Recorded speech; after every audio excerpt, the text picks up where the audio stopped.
1938'den önceki kültür taşıyıcıları, yol göstericiler, pirler, rayverler 1937-38'de yok edildi.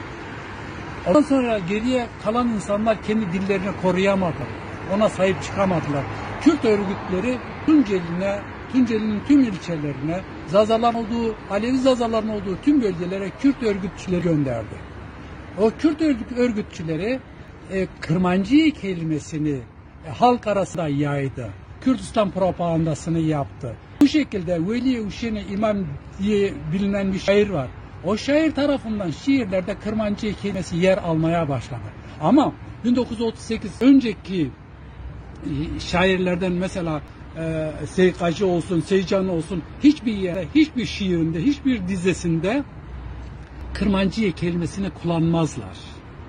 Kırmancı kelimesini Kürt örgütleri Sait Kırmızı Toprak'la onun örgütüyle, onun çalışmaları Dersim'deki Zazalar arasında yaymaya başlamışlar.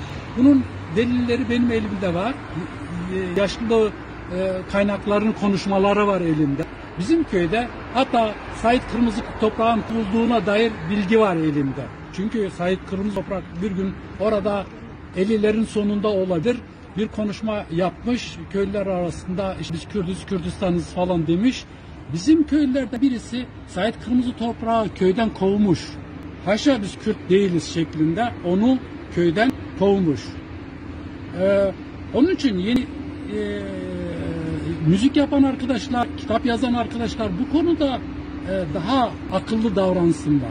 Çünkü ideolojiler her zaman bir gözü kör olduğu için dili kullanırken, dili yazarken de bir gözü kör olan bir yazarın yazdığı kitapların da bir gözü kör olur.